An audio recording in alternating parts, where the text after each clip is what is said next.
Muy buenas tardes, ¿cómo le va a todos? Le damos, a ver, ¿se escucha bien?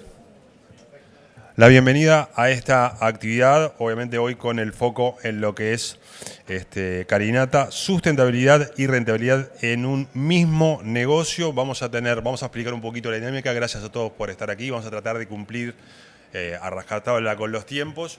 La dinámica va a ser la siguiente. En primer lugar va a estar Marcos García Rubio, que es el gerente de cadena de valor de Nufarm para Uruguay y Argentina. Luego va a estar un conocido, muy conocido para todos nosotros, que es Esteban Tato Hoffman, y luego un panel con Federico Frick, es el gerente de operaciones de Agropecuaria Litoral, y con también Aníbal Durán, productor asesor en la zona preferentemente o mayoritariamente este del país. Así que va a ser un poco la dinámica, primero la presentación, luego de Marcos, luego Esteban, y luego de alguna manera van a pasar ellos para dialogar sobre la experiencia, las oportunidades y también las limitantes a levantar de lo que es el cultivo de carinata. Si te parece, Marcos, comenzamos con tu presentación.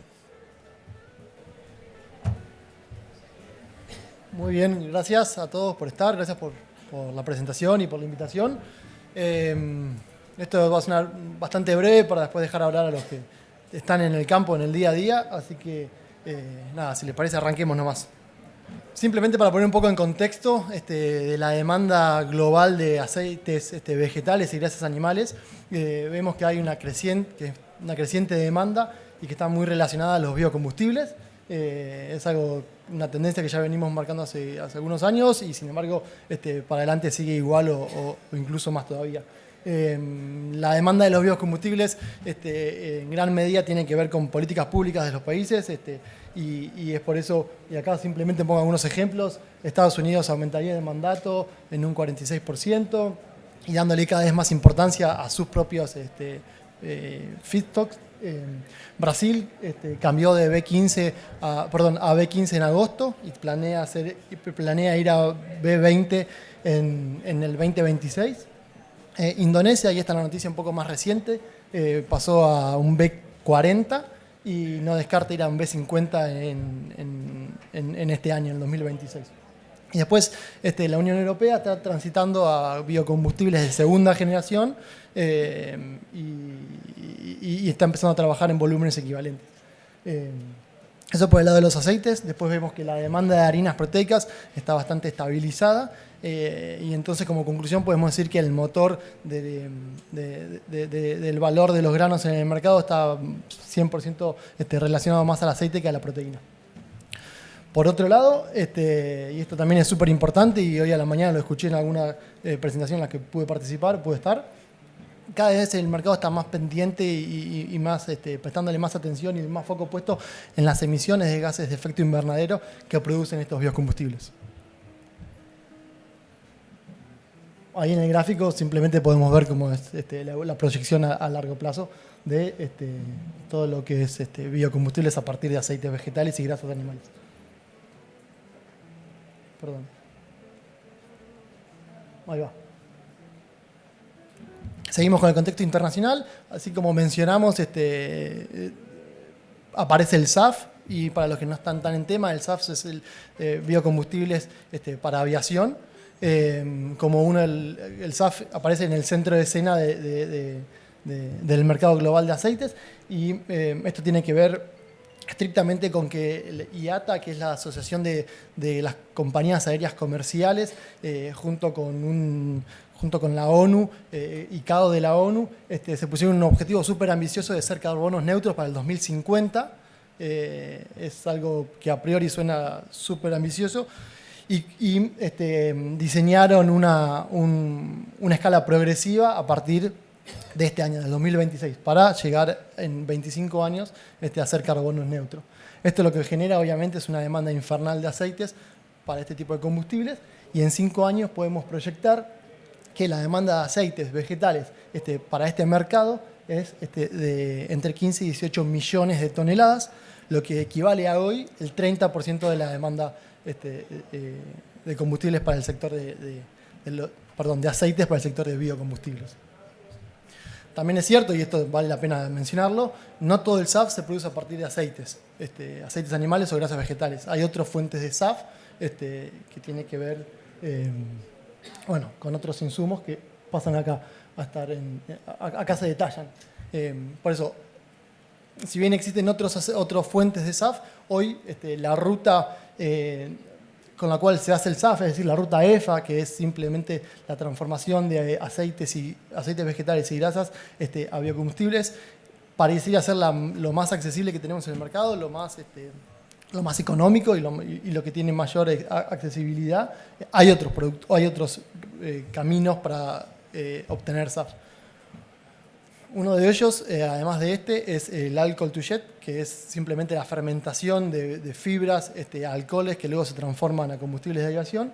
Y por último, el power to liquid, que esto es bastante más complejo y bastante más costoso, que es la transformación o la generación de combustibles líquidos a partir de energías renovables, captando dióxido de carbono de la atmósfera.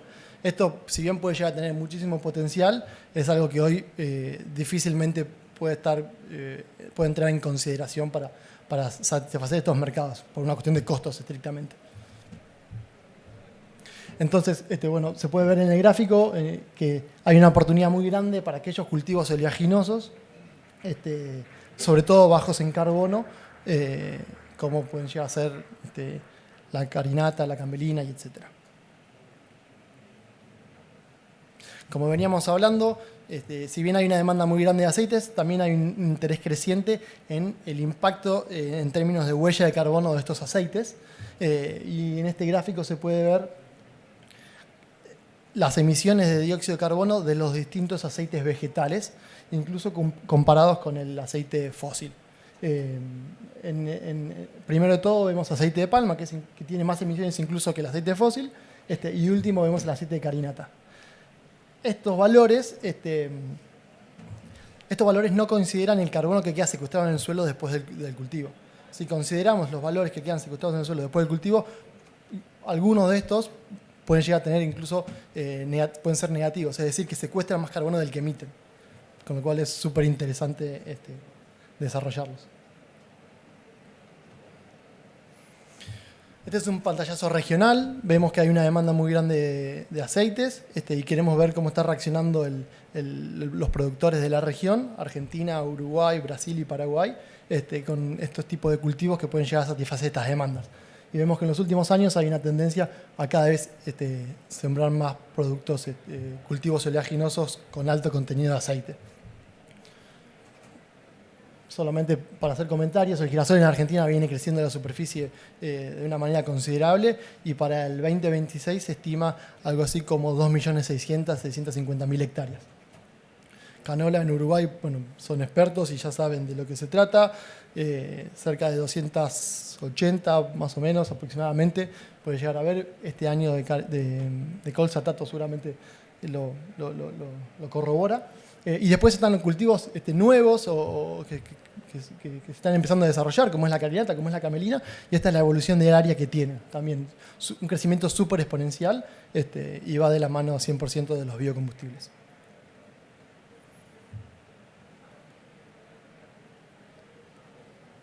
Perdonen. Bueno, ahí vamos. Ahora, hablando más de lleno en lo que es la carinata nosotros entendemos que es un cultivo que aporta una solución sustentable en el sistema.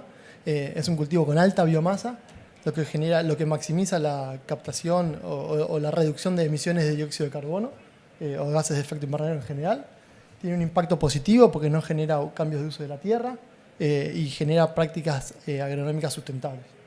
Eso en cuanto a la biomasa aérea. Después, la parte más comercial, se hacen contratos de producción cerrados, donde se le agrega al productor la posibilidad de una renta extra, aporta biodiversidad en el sistema, mejora el control de insectos y enfermedades, y algo no menor que es un sistema de producción certificado. Simplemente como comentario, la certificación que se usa es la certificación RCB, que es la certificación que encontramos que les podemos sacar más provecho al negocio. Y después un tema súper importante es la biomasa de las raíces. Se trata de raíces profundas y pivotantes, lo que da un mejor manejo agronómico de la humedad y de los nutrientes, mejora las características físicas del suelo y evita la erosión. y por supuesto el secuestro de carbono en el suelo una vez que el cultivo pasa. ¿Cuál es el rol de Nufarm dentro de la carinata? Nufarm tiene desarrollado la genética, es un proveedor de genética de carinata. Ya hay 2 híbridos en el mercado y próximamente van a haber más, incluso con tecnología. Nufarm también se especializa en dar asesoramiento técnico a los productores, de modo tal que se puedan llevar a cabo el cultivo de manera exitosa. Nufarm tiene acuerdos con proveedores de servicios, es decir, de logística, de molienda, de comercialización de la harina, para desarrollar el negocio. Y por último, Nufarm tiene un acuerdo con British Petroleum para abastecer a esta petrolera de este tipo de aceites, que después la petrolera lo transforma en biocombustibles.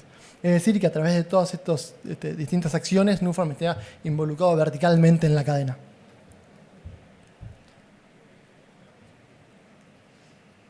Y ahí estamos. Me paso la posta a Tato y a los productores que nos acompañan.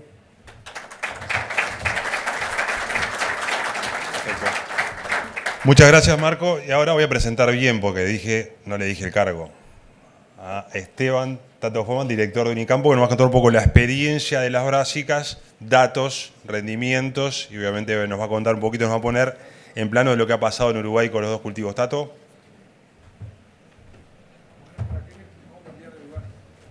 Porque el micrófono lo tenemos acá. Tenemos que estar acá. ¿Dónde está? Sí. Este está. Sí. Imposible quedarse fijo en un lugar después de tantos años 35 años de dar clase, no te podés quedar fijo, ¿no? Bueno, cuando quieran. Lo que nosotros vamos a hacer acá ahora no es una charla de las típicas charlas que están acostumbrados, sino una pequeña charla introductoria, que el objetivo que tiene justamente es abrir la cancha después para la tertulia, el conversatorio, como se dice ahora, como se le llama, ¿no? Y para algunos que capaz que no estén muy familiarizados con lo que está pasando con la carinata, poner algunos datos que les va a dar un marco de referencia para que todos se puedan ubicar bien. Entonces lo que vamos a hacer es eso, lo que dice el título ahí, mirar la brassica carinata específicamente acá, en las condiciones del Uruguay. Y ese subtítulo que dice ahí, obviamente es un enfoque personal, pero que es de las cosas que nos interesa discutir, porque es un cultivo muy nuevo. Es un cultivo, van a ver ustedes que es un cultivo muy nuevito. Recién con lo que le mostraba Marcos, tiene una trayectoria corta, va rápido, porque la demanda la obliga a ir rápido. Y obviamente nosotros estamos aprendiendo a una velocidad muy importante como país, pero además la carinata tiene una virtud que aprovecha muchas de las cosas de la trayectoria larga de la canola. Los grandes peajes agronómicos ya los pagó la canola. Entonces la carinata cae en un momento donde hay mucha cosa desarrollada para un cultivo que es casi una prima, ¿no? Una media hermana de la canola, y que si le hubiese tocado recorrer los problemas de la década de los 90, con lo que las dificultades que teníamos en las épocas de los 90, con la maquinaria, con la logística, la verdad que le hubiera tenido eso que a veces nosotros jocosamente le decíamos, la canola durante mucho tiempo se transformó en un pájaro gordo, porque corría y no levantaba vuelo nunca, ¿no? Bueno, esto lo tiene de ventaja la carinata. Entonces, ¿qué precisamos para consolidar el crecimiento sostenible de cultivo en Uruguay? El objetivo no es cerrar la puerta, sino hacer todo lo contrario, que es abrirla y discutir con Federico y Aníbal, que tienen experiencia en ambos cultivos. Y lo tenemos que tratar responsablemente a la canola y a la carinata, a la brassica napus y a la brassica carinata como parte importante del sistema, y estamos aprendiendo de sus diferencias. Esto que está acá es muy importante mirar el Uruguay, porque el Uruguay en la región es el país con más proporción del área agrícola sembrada en el invierno. ¿Sí? Eso que llamamos intensidad agrícola, del 100% de lo que sembramos en verano, entre 55 y 60% lo volvemos a sembrar en invierno. O sea, de cada 100 hectáreas sembradas, cosechamos 150, 160 por año. Somos un país con alta intensidad agrícola, y particularmente tenemos las características que el trigo, la cebada, la canola y la carinata se están mezclando. No es como en otros países que los cultivos están en ambientes separados. O sea que tanto la canola como la carinata tienen que insertarse en el sistema de producción uruguayo. No tienen más remedio. No hay grandes zonas de nicho donde puedan desarrollarse exclusivamente, ¿sí? Como puede pasar en otros lugares de Sudamérica. La serie verde, esta serie verde que está acá, es el área con cultivos de invierno total. Tuvimos un periodo ahí flojo de cultivos de invierno, oscilaban en torno a las 300.000 hectáreas. Cuando vino la era de la soja y la siembra directa, la desaparición del laboreo, crecimos mucho en cultivos de invierno, volvimos a bajar cuando se cayó el área. Y cuando vuelve a subir el área agrícola, suben como locos los cultivos de invierno y andamos ahí entre las 850.000 hectáreas de cultivo de invierno para 1.500.000, 600.000 hectáreas. O sea, un 50-55% del verano se siembra ahí. Y esto que está acá, estas otras dos series, el área de crucíferas totales, ahí está canola, carinata y camelina, ¿sí? En términos de área, ¿sí? Acá estamos cerca de las 300.000 hectáreas con el último trabajo de teledetección y el entrenamiento del algoritmo que hizo Urupov, por allí está Rizzo, de la cual tuvimos el honor además inclusive de participar con algunas chacras de canola y carinata para entrenar al bicho raro ¿no? Pero en los cuadraditos blancos muestran la proporción que han tenido estas crucíferas, ¿sí? En el sistema uruguayo. Entonces somos raros otra vez. Así como lo fuimos en la época de rotación con las pasturas, y raros cuando el trigo y la cebada convivían en el mismo ambiente, ahora lo volvemos a hacer. En cuanto ahora tenemos 3,5 jugadores como cultivos, como opciones de invierno. O sea, tenemos muchas opciones de invierno que nos faltan en verano, ¿sí? Entonces, en esto que está acá, obviamente, la trayectoria en cuanto al área de la carinata, acá en Uruguay, esto empezó más o menos cuando empezó a crecer fuerte el área de canola en Uruguay, 2015, 2016, ¿sí? Tuvo un periodo ahí que parecía que rápidamente se iba a desarrollar el cultivo, después baja, por aspectos que no voy a comentar en este momento, después si sale en la discusión lo vamos a comentar, y estamos en una fase de un crecimiento que si lo miráramos, esto seguramente tenga pinta de crecimiento exponencial. Vamos a ver después de esta multiplicación del área por más de 5 que ocurrió del 24 al 25, ¿sí? ¿Qué puede llegar a pasar con el 2026, donde podemos ya decir que las intenciones son muy grandes entre los agricultores? Hay altísima intención en relación a lo que pueda pasar con la carinata. Y evidentemente 36.000 hectáreas nos genera alguna cosa que es interesante, que es número importante de chacras, de las cuales Unicampo Uruguay tiene una parte importante, ¿sí? Por lo menos de las 35.000 hectáreas estamos entre 15 y 20% de las chacras las tenemos en la base de datos de Unicampo Uruguay. Y algunas de ellas les voy a mostrar acá ahora, que es para poder decir algunas cosas con propiedad, ¿de acuerdo? Sobre todo de chacras donde están en un programa de mejora del manejo nutricional, nitrogenado, azufrado, fosforado y potásico, ¿sí? Sin poner a todas, ¿de acuerdo? Pero cuando miramos la evolución de la productividad, el área surge básicamente de los últimos años del trabajo de Urupov. Antes teníamos los datos de DIEA. La productividad es el resultado de las encuestas agrícolas de DIEA, que no discrimina. O sea, la productividad promedio que pusimos ahí en esa figura antes de que saliera el informe de DIEA, 1.750 kilos, el lunes se publicó y es 1.752 kilos promedio, estimado por DIEA. Nosotros sabemos un poquitito arriba la carinata que la canola, ¿sí? Y lo miro a Mauricio, porque Mauricio es el 1.810, es el rendimiento con los datos que tienen Ufarm y Cargill del rendimiento medio de la carinata. Pero si miramos esto y sacando este año, el 2017, que fue un problema terrible de exceso hídrico combinado con FOMA, ¿sí? La característica principal que vemos es, independiente de las fluctuaciones de área, en realidad el rendimiento se mueve de forma o sea, es como muy estable el rendimiento a nivel nacional, como que se netea por algún lado, ¿sí? Pero todo el mundo quiere más de 2.000 kilos. Todo el mundo quiere sacar más de 2.000 kilos, tanto de canola como carinata, porque a partir de esos números comienzan a aparecer los márgenes brutos positivos, ¿sí? Y la menor dependencia del precio. En esto es una bolsa, como una bolsa de gato. Ahí hay gente que le va bien, sistemáticamente bien, hay gente que le va sistemáticamente abajo, y hay empresas que son un serrucho, que les va bien cuando el año es bueno y no les va bien cuando el año no lo es. En la carinata estamos aprendiendo muy rápido, capaz que más rápido que la canola, porque accedemos a casi todo el área. Entonces, esta fotografía, y es parte de las cosas que voy a levantar un centro ahora y lo voy a dejar ahí para después discutir con Aníbal, con Federico. Esta es una foto que me mandó Maurice, que muchos vieron esta foto durante la primavera, que decíamos, esto es una cosa espectacular, espectacular. Y nosotros compartíamos con gente de Brasil y Argentina, diciendo, mirá los cultivos que teníamos, y viniendo de algunas de las cosas que mostramos en la perspectiva del año pasado, decimos, la pregunta que teníamos todos nosotros es, ¿cuánto puede rendir esto? ¿Realmente cuánto puede rendir esto? Porque se ve insoportablemente bueno, ¿sí?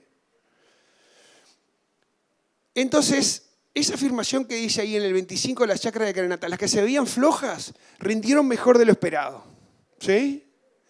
Y las que se veían impresionantes, le faltó. Como que nos quedamos, que muchos esperábamos 3 toneladas o 3 toneladas y media, y no llegaron esas 3 toneladas y media, y en realidad estamos trabajando ahora para poder entender qué pasó y por qué pasó.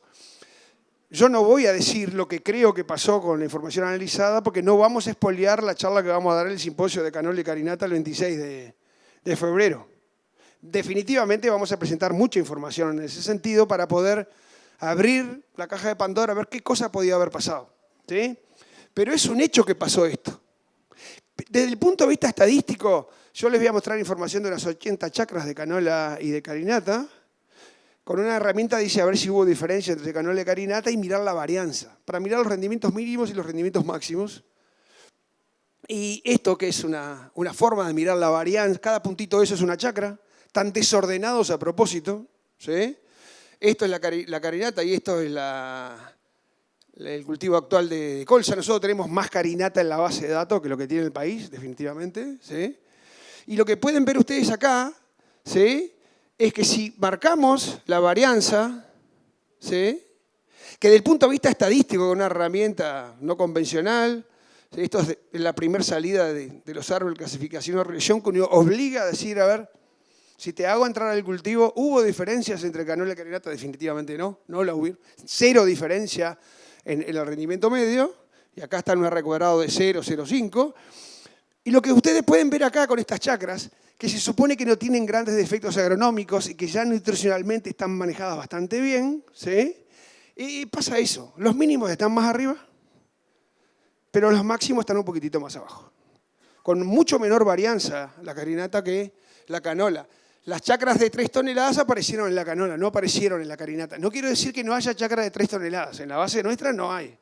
Y tenemos canola y carinata en todo el litoral del centro del país, ¿sí? Entonces, cuando nosotros miramos esto mismo en el 2024, con 6.000 y pico hectáreas, con toda la base de datos que tenía NUCID, hicimos una pregunta. ¿Cuánto de los principales componentes del plan de siembra, que básicamente es dónde siembro, en qué lugar siembro, en qué campo, en qué ubicación geográfica, arriba de qué tipo de suelo, cuándo lo siembro, la fecha de siembra, y ya me expuse al clima, cuánto de esas cosas principales que arman el plan de siembra, que es lo que yo defino mucho antes de sembrar, en definitiva, determinaron la variación de rendimiento, para saber los grandes factores de producción que regulan lo que estamos tratando de analizar, que es los rendimientos máximos y los mínimos. Esto es una fotografía de una chacra del año pasado, y una de las variables más importantes, que tiene más de 100 historias en el país, la fecha de siembra siempre es una variable determinante, pero desde el punto de vista estadístico el efecto fue nulo el año pasado. Un año bastante bueno para siembras tardías, ¿sí?, por cómo fue la primavera, ¿sí? Fue seca, pero es espectacular para la carinata, ¿sí?, y con altísimo coeficiente fototermal, que aplica mucho en carinata, ¿sí? Y esto es el 100% de las chacras del año pasado. Acá están todas las chacras. Los casi 1.700 kilos de 1.670 kilos de promedio del año pasado se conforman por situaciones de gente con obviamente accidentes, problemas, vaya a saber qué más, ¿sí? Y gente que tuvo situaciones, inclusive esta es la chacra más grande de la base de datos, que yo les voy a mostrar la información ahora, de 2.700 y pico kilos, ¿sí? Pero hay de todo.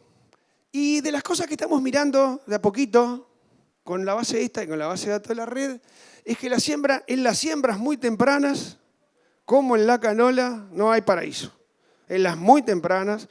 ¿Y por qué muestro esto? Porque esta es una fotografía básicamente con Nusé 350 y algo de 400, ¿no? Uruguay tiene un recorrido muy corto, pero una parte de la información anterior, no sé si está el Seba Masilio por acá, dijo que iba a venir, no sé si pudo venir, no sé si anda por ahí o no, pero fue el gran responsable de generar la información de base de la carinata de Uruguay. Una parte muy importante de esa información está hecho con variedades de polinización abierta, con Avanza 641, que no tiene nada que ver con esto. Absolutamente nada que ver. Una cosa es ciclo muy largo, cosecha muy tardía, alta, o sea, con defectos agronómicos y con menos productividad y ainda más. Entonces, la información de este año, de la varianza esa que le mostré anteriormente, es básicamente 350. Y esto que está acá, pero también es parecida, y esto que está acá muestra eso. Siembras muy tempranas, tenemos toda una hipótesis de que puede ser esto así, muy importante para Brasil, esto. Cuando la expectativa era que podíamos sembrar por el largo de ciclo, podíamos sembrar tranquilos desde mediados de abril, como poder se puede. Ahora, no sé si se debe. Y eso es lo que tenemos que definir. Porque saber a partir de qué momento es mejor sembrar y cuándo es mejor terminar, vamos a fijar la estación de siembra, no la de crecimiento. Pero la preocupación está acá, que es donde tenemos que trabajar, tanto a nivel de los institutos de investigación clásicos como a nivel de las empresas, porque las empresas generan mucha información de producción mientras producen. Si la información se almacena y se analiza, podemos empezar a saber, en definitiva, acá estamos en una fecha de siembra de las mejores, donde está ubicada la chacra de mejor rendimiento, pero también están de las peores. Y la varianza de las otras cosas es infinitamente mayor que lo que la fecha de siembra, ¿sí? Y ya sabemos que aunque alguien siembra en julio, no está bueno sembrar en julio porque viene algo después. Y de estas cosas tenemos y queremos discutir. Y aparentemente, cuando miramos esto mismo en el mapa del Uruguay, esto es un mapa GIS hecho por la Unidad de Mapeo y Teledetección de Unicamp Uruguay, esos colores son estadísticamente significativos. Una de las cosas que vimos el año pasado, que la zona de mayor productividad estaba en los mejores suelos del Uruguay, no es novedad. Es un cultivo rústico que se adapta, pero que le gustan los suelos de alta fertilidad y de buen drenaje, no hay duda. Y estas variaciones de colores que se disminuye el rango de productividad en la medida que nos fuimos hacia el sur y hacia el sureste, no tiene que ver con la ubicación geográfica ni con los suelos, sino que estuvo severamente anidado a la fecha de siembra. Esa zona naranja sembró tarde el año pasado. Es la que está concentrada acá. Esta fue la charla que dimos en la expectativa el año pasado. No voy a repetir la charla. El que se quede con duda, después lo conversamos. Muchas veces pasa lo contrario. Pero además, en esta misma zona, estos productores, como sembraron tarde, le gastaron muy poco nitrógeno. Es una combinación de suelos de un poco menor aptitud, con siembra tardía, sin papa, sin comida. Entonces no hay vuelta. Si alguien analiza qué cosas hizo o hicieron los que están acá arriba, eso es lo que estamos analizando. ¿Sí? Los que están arriba, ¿qué hacen? Estos fueron las 1.200, 1.300 hectáreas de la zafra 23, ¿sí? Unas pocas chacras, que venían después del fracaso de la zafra de verano 22-23 de la soja, donde tuvimos récord de productividad en el trigo, récord de productividad en canola, casi récord en cebada, y no fue así por las enfermedades, por mancha en red, si no hubiese sido récord. Y lo que tenemos muy analizado, todos, Facultad de Agronomía, nosotros, pero sobre todo el INEA, que dio una charla específicamente sobre esto, es que después de una zafra de soja espantosa, el suelo queda semi-preparado y da mucho nitrógeno, muchísimo nitrógeno. Y cuando tenés una zafra récord de soja, pasa exactamente lo contrario. Escaso tiempo de barbecho y el suelo no da ni nitrógeno ni azufre, que fue lo que pasó el año pasado. Los suelos dieron 10, 15 kilos de nitrógeno, no dieron más, ya está medido, por una técnica que se llama de Bradley Sylvester, que permite medir indirectamente cuánto es. Bueno, esto, en ese año, esas fueron las chacras. Esta fue la chacra de mayor rendimiento, el mismo rendimiento que la chacra que les mostré del año pasado, y el mismo rendimiento que el año pasado. O sea, los mayores rendimientos en carinata los tenemos todos al mismo valor hasta ahora. Este fue un problema de ryegrass, que si yo saco esta chacra, el promedio del área de la zafra 23 hubiese sido 2.140 kilos, con menos nitrógeno que la del año 24 y 25. Podríamos discutir después qué es lo que hace el nitrógeno, pero es todo un tema que tenemos nosotros como espada de Damocles, que queremos charlar entre nosotros. Pero también pasa lo mismo, no importa el año, las siembras muy tempranas, capaz que eran las necesarias para avance de 641 por el ciclo, no parecen ser la mejor. O sea, no hay que andar por ahora, pensar en concentrar grandes áreas en abril. Si el abril es muy frío será una cosa, si es muy caliente seguramente sea otra. Y esto, para que no se queden con la idea de que la productividad de la carinata como que está neteada en los 2.700 kilos, nosotros presentamos el año pasado un bloque muy grande, ¿sí?, de 350 hectáreas, ¿sí?, que está mapeado, cosechado con monitor de rendimiento, está mapeado, es esa chacra que está ahí, así se veía en floración, en F1, ¿sí?, 353 hectáreas de Goyaique del Carmen, ¿sí?, que acá están los coeficientes más importantes que podemos sacar cuando procesamos con un monitor de rendimiento. El Q3, el cuantil, el tercil superior de 3.000 kilos, ¿sí? Pero respondiendo, ¿cuál es el potencial? ¿Cuál fue el potencial en esa chacra, una muy buena chacra ubicada cerca de Mercedes, ¿no?, manejada como la manejaron los técnicos de Del Carmen? Bueno, esa pregunta, el potencial, uno tiene que mirar el P90, la frontera. El decil superior, 3.500 kilos. O sea, cuando hay información, y a nivel experimental Sebastián tiene información inclusive de productividades mayores, a nivel de producción, la media es el 10%, es 3.500 kilos, pero tenemos zonas de 4.000 kilos acá. ¿Sí? Si nosotros le sacamos, esto dicho por la gente y el responsable de esta área, Damián, este potrero tenía una marca especial y ellos le llaman el plato volador. Es una suela de suelos 10-15, básicamente dominado por 10-15 en los bajos. Ese potrero de 42 hectáreas rindió 2.100 kilos. Bueno, todos sabemos lo que es un 10-15 en una ladera baja, ¿no? ¿Sí? Con agricultura continua. 2.100 kilos ahí. Si le sacamos del lastre a esta chacra, tenemos 3.000 kilos promedio. ¿De acuerdo? O sea que muchas de las cosas que tenemos en las chacras tienen como problema que hay partes en las cuales la productividad no la podemos resolver con manejo. Y esto enseña, por ejemplo, este fue un año espectacular, sin exceso hídrico, una primavera seca, que capaz que todavía anda bien. Eso nos enseña algunas de las cosas que vamos a discutir, a dónde no debe ir la carinata, a dónde no tiene que ir.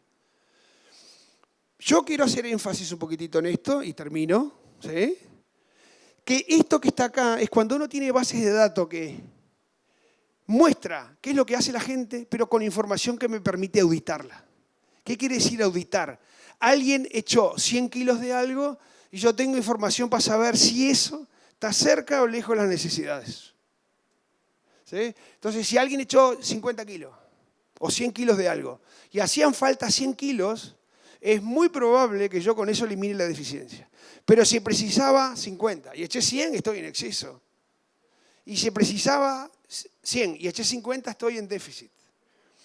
Eso es lo que nosotros hacemos con Agrinon, con los clientes que cargan el 100% de la información porque manejan la nutrición con información objetiva. Esto es un caso para la canola. Yo voy a mostrar algo de esto para el año pasado de canola, trigo, cebada y carinata. Pero vamos a guardar la pólvora para ahí, porque ahí tenemos el espacio de 1 hora para hablar. Pero lo que les quiero mostrar es que la canola y la carinata, que responden en forma muy parecida, no podemos esperar que sean diferentes, para nada. Y esto lo que muestra, y ahora les voy a mostrar las cantidades, que lo más importante es aquellas chacras que se quedaron objetivamente en deficiencia, que echaron por debajo de lo necesario, terminaron con 1.800 kilos. La que el nitrógeno estuvo ajustado, fíjense en la productividad, pero las que estuvo en exceso también. O sea, eso de que echar más nitrógeno es bueno, si 100 es bueno, 200 es mejor, olvídense, no es ningún cultivo así, salvo en la fetuca, ¿sí?, porque hay también un límite. O sea que eso de andar revoleando nitrógeno y azufre sin medir es un problema para la agricultura uruguaya, es un problema para la canola, sin duda que es un problema para la carinata, sin duda. Además tiene algunas tendencias que después capaz que salen en la discusión. Pero cuando uno quiere aprender qué es lo que hace la gente, ¿sí?, los que se quedaron en déficit, que son esta proporción de los casos, por suerte, son pocos, precisamente, esto es nitrógeno, el efecto del nitrógeno en C1, C2, o sea, inicio del engañado. precisaban mucho, quiere decir, chácaras que llegaron a deficiencia severa, precisaban mucho nitrógeno. ¿Sí? Pero echaron la mitad. Se quedaron cortos exactamente la mitad. O sea, precisaban mucho, los productores en esas chácaras no echaron lo que tenían que echar. Los que el 45% del ajustado echaron, precisaban prácticamente 60 y prácticamente echaron los 60. Pero los que se quedaron en exceso, ¿sí? Precisaban poco y echaron tanto como estos que estaban acá. La tendencia es que si le echo más nitrógeno a la canola, eso no es así, definitivamente.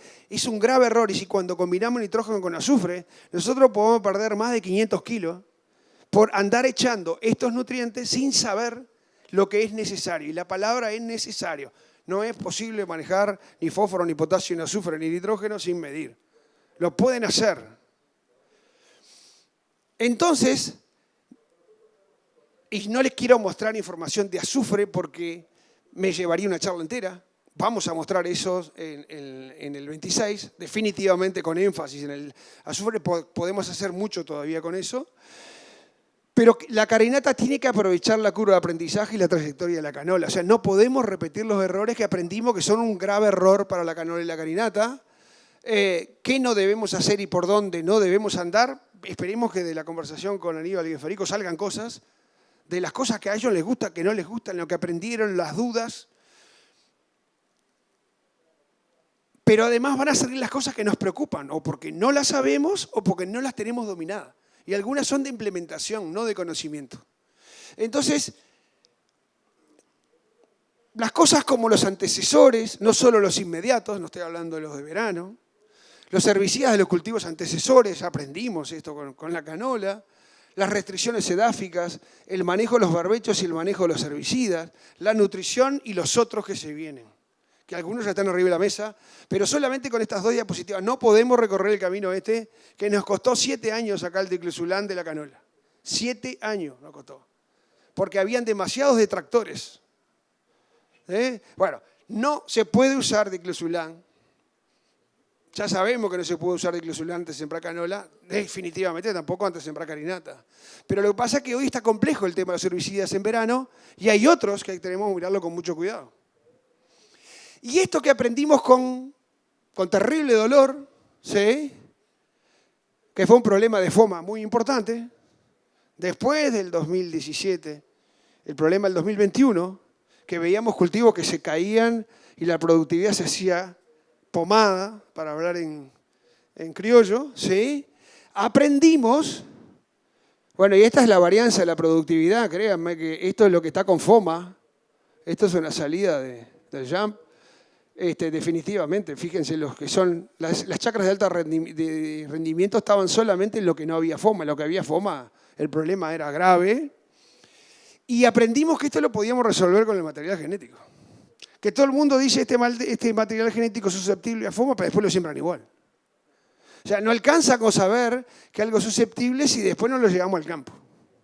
Algunas de estas cosas hoy ya sabemos que la carinata tiene infinitamente menos problemas que FOMA, que la canola, pero no podemos hacer carinata sobre carinata ni canola sobre canola, y ahí tenemos un problema de trazabilidad.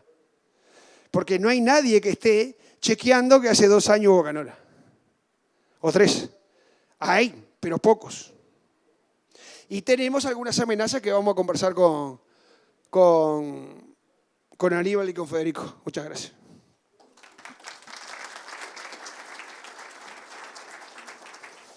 En primer lugar, quería comenzar para la dinámica de esta charla. Bueno, primero, si te parece, Federico, contar un poco la experiencia muy brevemente, lo que ha sido para Agropecuaria del Litoral, la experiencia con carinata, en el caso de Aníbal después también, especialmente lo que es el este del país y el potencial que ves en esa zona donde quizás tiene menos competencia que en el litoral. Si te parece, arrancamos contigo, Federico. Bueno, buenas tardes a todos. Bueno, para arrancar, creo que es válido, nos dimos cuenta con Aníbal que tenemos con zonas diferentes. Saldrá en esta charla que en la zona donde Aníbal está produciendo, quizás la carinata va a ocupar un nicho diferente que está vacío, tiene menos competencia. Y nosotros estamos en la zona litoral, en la cual, bueno, la carinata tiene que pelear por un lugar que está ocupado. Y bueno, es otra batalla, digamos, que tiene que dar.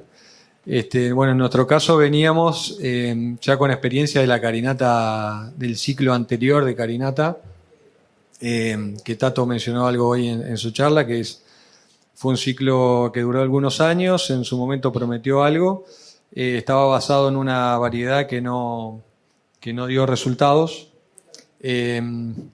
Y bueno, y se descontinuó y la verdad que fue una experiencia prometida, pero quedó así en el, digamos, nunca terminó de despegar y básicamente fue por problemas de rendimiento. Y también porque es una especie, la carinata, que no tiene la misma ventaja que la colza a nivel de sistema. En el sentido de como antecesor, tiene que demostrar sus ventajas, que la colza la tiene bastante demostrada con respecto a una secuencia, por ejemplo, con soja.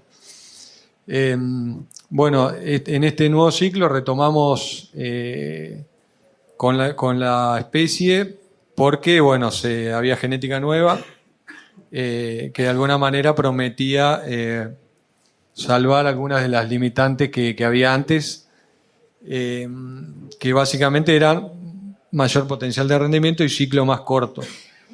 Y bueno, eso se cumplió. Vemos que hubo un progreso y también que le falta un poco, digamos, es un inicio, una trayectoria que tiene que seguir, porque creo que las variedades tienen que seguir acortando un poco de ciclo, de manera de que sus efectos, llamémosle negativo en relación a la colza, bueno, mitigarlo o bajarlo o ponerla a competir realmente por el nicho, porque ahora cuando vos hablabas, Tato, pensando si realmente la colza compite o no con la carinata, y en nuestro sistema no la vemos mucho como que compitan.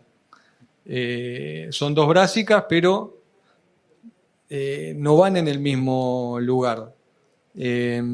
Porque la carinata implica una segunda un poco más tardía, y hoy la estamos quizás poniendo en lugares que el cultivo de segunda no lo queremos sembrar tan temprano, o que va a maíz, y no en el lugar donde por ahora venimos poniendo la colza. Bien, esto es la experiencia, esta segunda etapa de agropecuaria del litoral con la carinata. En el caso de Aníbal, en el ¿qué resultados han tenido? ¿Cómo calza un poco más en una zona diferente en términos de competencia de la que manejaba Federico? Bueno, en nuestro caso, Ricardo, estamos en el noreste. Noreste, perdón, es verdad. En el noreste, zona... Un poquito más cerca. Estamos en el noreste, zona Cerro Largo, Ruta 26. Estamos en el noreste, Cerro Largo, Ruta 26, en torno a Melo, 40 kilómetros hacia el oeste. La carinata, como bien decía Federico, venimos del ciclo anterior de la carinata, de la 400, y bueno, pasamos esa experiencia y ahí quedamos esperando hasta que Bernardo me avisó que estaba la Nouget 350, un híbrido que prometía arrimarse a la colza, y en el caso nuestro, que es un sistema agrícola ganadero, dentro de campos arrendados, bien definidos, tiene como calzar la brásica, y esperábamos de la carinata algo que esta zafra por lo menos lo mostró. Básicamente en los cultivos de invierno nosotros apuntamos a tener un tercio, queremos lograr tener un tercio cultivo de invierno, un tercio coberturas tocables, y un tercio verdeos. Y la ganadería tiene que entrar sí o sí en el sistema agrícola. Tiene que meterse adentro porque es la única forma de sostener la carga. Pero como cultivo de invierno, fuera de las brásicas no tenemos otras alternativas. Ya habíamos hecho colza en el noreste, tenemos algunos problemas que quizás por ahí levantar con manejo, pero que la carinata en este ciclo solucionó bastante bien. Problemas de licencia, problemas de ajustes operativos, pero si bien la cosecha es muy lenta por el cultivo en sí, creo que el hecho de cosechar más tranquilo para nosotros fue un plus. Y en el manejo de malezas también nos metió un plus que con la colcha estábamos pasando bastante mal, sobre todo porque los ambientes de invierno son muy complicados a veces para fumigar, para controlar. Y la carinata es una competidora fenomenal que ayuda a resolver muchos de esos problemas y abaratar los costos de cultivo. O sea, estamos en el noreste, estamos a 400 kilómetros del puerto y alternativas de invierno no tenemos. O sea, apuntar a trigos o cosas distintas no. Y una carinata que en los suelos 13 nos permitió superar 2.000 kilos. Que el contrato fue muy dulce en cuanto al precio, sacando la prima, es como haber estado a los precios de esta zafra, haber estado cosechando más de 6.000 kilos de trigo, con la diferencia que tenemos que poner a 400 kilómetros de distancia 2 toneladas por hectárea, que con $80 más o menos resolvemos, que si tuviésemos que hacerlo eso en trigo nos costaría $240 por hectárea. Entonces, la carinata tiene otro calce que en el caso nuestro, creo que ahí arriba va a andar muy bien. Y por los suelos que la pasamos, los 13 se arrimaron a los números de Tato, no los números de la litoral, pero superaron la barrera de 2.000 kilos promedio. En zona de transición 13.6, ahí fue bien clara la diferencia. Y nos tomamos el atrevimiento de meterla en un campo arrendado, que no es no tiene una ganadería como secundario, y la metimos al ruedo, suelo 6, nos llevó a 1.500 kilos. Pero dentro de sus virtudes y limitantes, lo que vimos después a la salida de ese cultivo, el campo quedó como un colador de raíces, ¿no? Quedó como un colador de 30 a 40 raíces por metro cuadrado, espectacular. La colcha la pudimos implantar muy bien. Entonces, creo que el campo quedó mejor que antes de la carinata. La soja quedó mejor que antes de la carinata. Entonces, la carinata viene a aportar, por lo menos en este arranque, algo que es muy valioso y nos diversifica el resultado y el riego productivo. O sea, introduce un cultivo invierno que no teníamos alternativa. Nos introduce una soja de segunda que quiera ser una diversificación dentro del predio de soja. Y la verdad que esa carinata que de repente se termina de cosechar al final del ciclo, que termina ya en diciembre, porque terminamos un 5 de diciembre, y digamos que llovió y pudimos implantar esas chacras posteriores, si sigue valiendo lo que vale, si sigue rindiendo lo que rinde, y si tenemos que pensar en no hacer soja en ese porcentaje final, no nos preocupa. No nos preocupa, el resultado está. El resultado estaría, y en realidad también nos pone a probar algo que vamos a probar, que es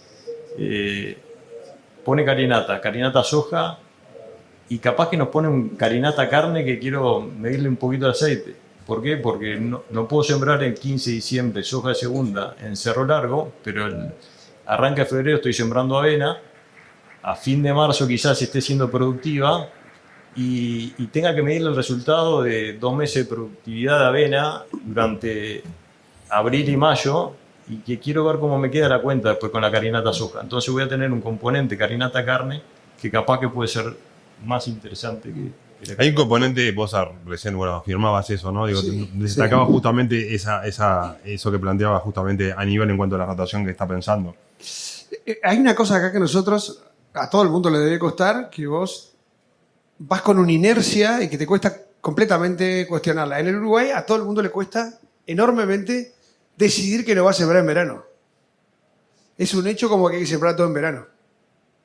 Y que lo que no se siembra 100% es en el invierno. La intensidad agrícola surge de 100% sembrado en el invierno, 50% en el verano, 50% sembrado en el invierno. Yo podría lograr la misma intensidad agrícola, ¿sí?, teniendo 2 inviernos y un verano.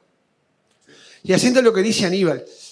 Entonces, hace tiempo que no trabajamos en diseño de sistemas. Los sistemas de agricultura Pero continua. ese sistema funciona en el este, funcionaría en todo el En país. todos lados va a funcionar. ¿Quién dijo? ¿Dónde está? Como el sistema de agricultura uruguayo, que hace tiempo dejó de rotar con pastura, es un sistema de agricultura continua con rotación de cultivos anuales. Esa es la definición del sistema que tenemos nosotros. Si uno dice rotación, no diga rotación. ¿Dónde empieza y dónde termina? Nadie sabe dónde empieza y dónde termina. ¿Por qué puede ser que no termine con lo que dijo Aníbal? Una carinata que capaz que fue sembrada a fin de mayo, principio de junio, y que termina en diciembre. No quiero sembrar, me fue bien con el invierno, voy a proteger los números. Tiene otro componente, con algunos problemas de malezas duras que tenemos en verano, que las podría combatir muy bien si no tengo nada, y arranco los 2 meses de vuelta. Arranco con mucha otra cosa, con pasturas, con verdeos, ¿no? En los tambos hay un lugar muy importante. Si pudiésemos discutir secuencias de cultivo que involucran al cambio en los tambos, que los regrases en relación a las avenas, los maíces tardíos en relación a los de septiembre. Pero nos tiene que ir bien. Nos tiene que ir bien, definitivamente. Entonces estamos todos buscando la vuelta en algunos lugares en donde no tenemos opciones. Por ahí empieza, ¿no? Por ahí empieza. Y después un comentario en relación a lo que dijo Federico, porque estoy de acuerdo. Ellos van a estar en el mismo ambiente porque van a estar en los mismos predios. Yo esos datos que mostré son todos en establecimientos que tienen los 2 cultivos. Que tienen canola y carinata. Y una de las cosas que estamos aprendiendo, porque es un hecho acá en Uruguay, que la canola ha tenido dificultades para tener ciclos medios largos de alta productividad. No los tiene, son ciclos medios y medios cortos. Si sembramos muy temprano, a fin de abril o principio de mayo, nos exponemos a la helada de agosto, ¿no? La carinata, si sembramos a fin de abril, normalmente, principio de mayo, eso lo corremos para septiembre, donde el riesgo es muy importante, pero sigue siendo alto en durazno. Entonces, una de las cosas que está pasando con lo que dijo Federico, que realmente le estamos mirando así, es que capaz que la arrancada de la siembra de las crucíferas es con carinata. Y la frenada es un poco antes de la que mostré ahí, y después tiene que seguir la canola. Y va a haber una zona de transición donde van a estar las dos, donde es un poquitito temprano la canola, y está bien para la carinata, y vamos a estar sembrando como el trigo y la cebada en el mismo tiempo, ¿no? Pero seguramente la frenada va a ser con canola. Pero el arranque capaz que es con carinata, y va a tener que ser así, hasta que le agarremos la mano y nos animemos a rediseñar. Nosotros tenemos en el campo Uruguay clientes definitivamente que tienen agricultura, pasturas y producción de carne o leche. ¿Sí? Están mirando con mucho canola, con mucha atención a la carinata y preguntan así, si algunos que rotan con pasturas sacaron 2.500 kilos de carinata y se complicó la cosa, dicen, no voy a sembrar. Y si ya tenés el negocio del año, porque cuando hay que pensar así, ¿no? Que a veces lo que voy a decir es una bobada, pero a veces no nos damos cuenta. Si alguien hace una soja de primera, el 100% de los costos lo paga la soja de primera. Podría tener 2.500 kilos de carinata a 500 y pico dólares y nos da el número una soja de 2.500 kilos con 550 dólares, ¿o no?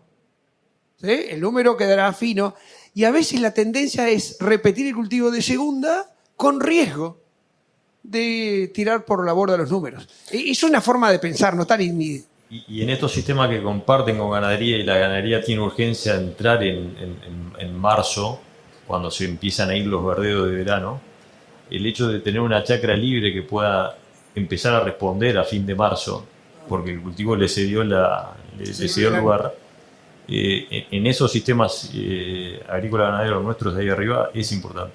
Es importante porque ese producto carne puede ser el diferencial también por el momento que genera el valor, por el momento que se genera la vaca, no sé, que esté pastoreando el último ternero, en los momentos de este momentos complicados. Entonces, la carinata tiene un jeitito ahí que ojalá le podamos encontrar la vuelta ahí arriba. No hace poco, solamente un comentario de un minuto, porque si no, pero hace poco estaba conversando con Pablo. La tendencia que tenemos que es el cultivo de verano y las coberturas van en el invierno, coberturas con gramíneas y ahora con especies anuales que fijan nitrógeno. Pongamos la visa, ¿no? ¿Quién dijo que no puede ser al revés? Ponele una carinata y tenés 2 meses y medio. Línea 33 está trabajando con unas especies de leguminosas en el verano que en 2 meses hacen maravilla. Si no hay un sistema ganadero. Porque lo que viene después, con toda la información que tenemos en Uruguay, lo que viene después, si no sembras un verdeo, créete que el cultivo invierno que sigue es un cultivo invierno, después un verano descansado con un periodo de barbecho, gastar la mitad del nitrógeno. la tesis de grado de la hija de Pablo Marciotte, ¿sí? Lucía Marciotte, que se defendió en Estados Unidos. Hicimos eso. Medimos el impacto de hacer lo que acaba de decir vos. Pasemos a números. Hoy, ¿cuán dependiente es la carinata de tener un precio 100% lo que es París? O sea, que los precios han sido positivos, incluso mirando hacia adelante es positivo. No digo que no sé cuál va a ser el plan, Pablo, después me dirán el plan 2026, pero ¿cuán dependiente hoy es la carinata del precio? Muy dependiente, sí. Digo, como cualquier cultivo que de alguna manera no sale del productor hacia arriba, sino que responde a una necesidad de mercado que hay que satisfacer, y esta es un buen ejemplo y una buena alternativa para lograr ese propósito, pero requiere un estímulo precio importante para que el cultivo se desarrolle. Y bueno, y también tener cierta previsibilidad que ese estímulo va a continuar por un tiempo prudencial hasta que el mercado se haga de alguna manera, se consolide, y que no va a ser así una incertidumbre permanente, porque, bueno, cuesta incorporar una especie nueva, desarrollarla, hay errores, aprendizaje, etcétera, que uno no lo hace para que sea algo de tiré una cañita este año y el año que viene vemos, sino que es una apuesta que sea un cultivo más que forme parte del sistema. Entonces se necesita el estímulo y también la previsión un poco de largo plazo.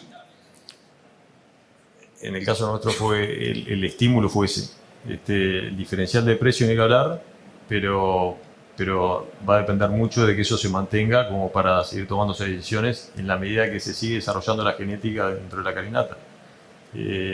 O sea, necesitas un piso o un determinado valor hasta que logres una trayectoria de curva de rendimiento superior que sea menos dependiente de precio.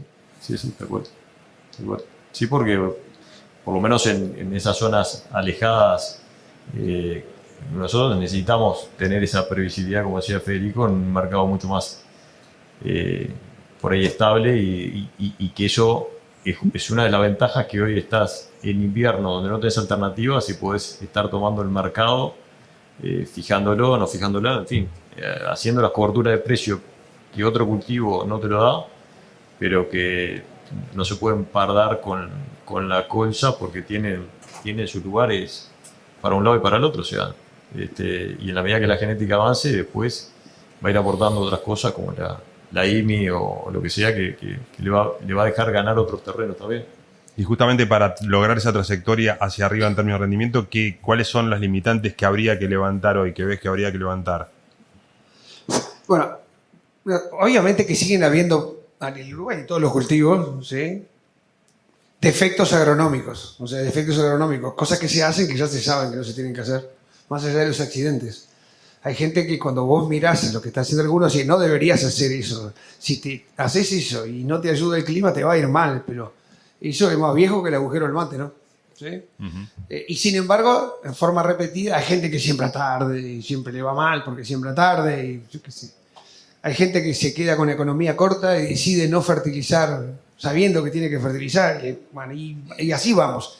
Pero en un cultivo nuevo como este hay mucho para aprender. A mí, por grande y por sesgo y por defecto profesional, cuando estás frente a un cultivo nuevo, es muy importante saber qué no hacer. Empezar por ahí. ¿Qué no se debe hacer? Entonces, por ejemplo, voy a hacer una cosa bien puntual porque lo dijimos en la expectativa del año pasado. ¿Qué es lo que no se debe hacer con carinata? Echarle cletodin de elongación. No se debe hacer. Inventen cualquier cosa.